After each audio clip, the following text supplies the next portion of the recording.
Class में एक कुराड़ो शख्स दाखिल थियो। सब शागिर्द उथी बीठा। अस्सलाम वालेकुम सर। कुराड़ो शख्स साइड दी अची डेस्क ते वेही रहियो। सब शागिर्द हैरान थिया।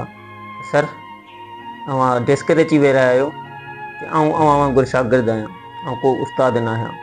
सब शागिर्द खिलण लॻा। उन्हनि में हिकु सुलझियल शागिर्द हो जंहिं चयो, चाचा तव्हां हिन उमिरि में पिया पढ़ो?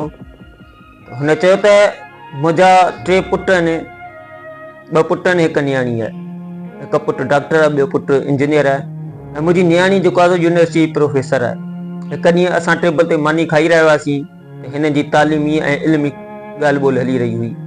त उन विच में मूं ॻाल्हायो त उन मुंहिंजे वॾे पुटु चयो त बाबा तव्हांखे तइलीमी ख़बर न आहे, तव्हांखे इल्मी ख़बरूं न आहिनि। मूंखे ॾाढो अफ़सोस थियो। मूं मानी खाई वञी 9 दर्जे जा किताब वरिता। उहे किताब वठी ऐं दुकान ते असांजी दुकान ते पढ़णु लॻुसि। मूंखे बसि हिकु जुनून थी वियो त हिकु ॾींहुं हिन पुट खे जवाबु ॾींदुसि।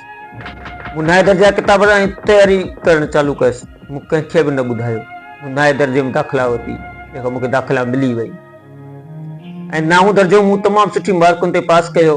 मूं 10 दर्जे जा किताब वरिता, ईअं 9हों दर्जो मूं तमामु सुठी मार्कुनि ते पास कयो। अॼु आउं क्लास 11 में अवां सां गॾु वेठो आहियां, पर मुंहिंजे पुटनि मां, मुंहिंजे नियाणियुनि मां कंहिंखे बि ख़बर न आहे त आउं तालीम पिराए रहियो आहियां। अगरि हुननि खे इहा ख़बर पई त हू मूं ते ठठोलियूं थी सघे कनि या रोकीनि त बाबा तव्हांजी इहा उमिरि पढ़ण जी न आहे। पर मुंहिंजो दिलि में इहो इरादो आहे त आउं पंहिंजे वॾे पुट खे हिकु ॾींहुं ज़रूरु इहो जवाबु ॾींदुसि त तालीम खे जवाबु छा आहे। ईअं चई उन शख़्स ने कुराड़े 11हों दर्जो पास कयो सुठियुनि मार्कुनि सां। 12हों दर्जो पास कयईं। वक़्तु गुज़रण ते का देरि न आहे थींदी। हिकु ॾींहुं साॻियो असां वरी असांखे टेबल ते वेठा हुआसीं, 2 पुट नियाणी। तइलीमी ख़बरूं हली रहियूं हुयूं।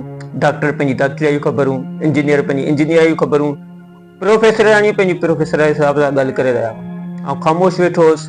नेठि विच मूं ॻाल्हायो। मुंहिंजे वॾे पुटु साॻिए लफ़्ज़ चयो, बाबा तव्हांखे तइलीमी जी ख़बर न आहे। मूं पंहिंजे पुट खे ख़ामोश रहण जो चयो। मूं हुननि खे इहो ई जवाबु ॾिनो त पुट हीअ शइ हीअं आहे। मुंहिंजो पुटु वॾो हैरान थियो। पर मुंहिंजी नंढड़ी मुस्कुराए रही हुई, जेका यूनिवर्सिटी प्रोफेसर हुई। पोइ हुननि खे मूं चयो त जंहिं ॾींहुं तव्हां कुझु साल पहिरीं मूंसां हीअ ॻाल्हाया, उन वक़्तु मूंखे तमामु घणो अफ़सोस थियो हो, ऐं मूं इहो पढ़ाए करे छॾियो त आउं तव्हांखे 12 दर्जा पास करे ॾेखारींदुसि। अॼु तव्हीं डॉक्टर आहियो, इंजीनियर आहियो, यूनिवर्सिटी में प्रोफेसर आहियो। अल्हम्दुलिल्लाह आउं तव्हां खां वधीक ॼाणा थो।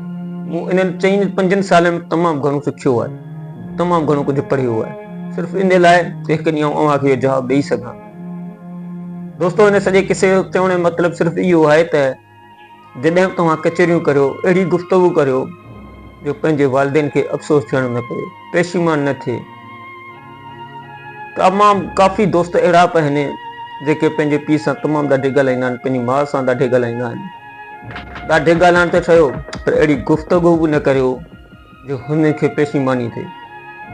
अगरि असांजी ॻाल्हि तव्हांखे पसंदि आई हुजे, वीडियो खे लाइक ऐं शेयर ज़रूरु कजो। अस्सलाम वालेकुम।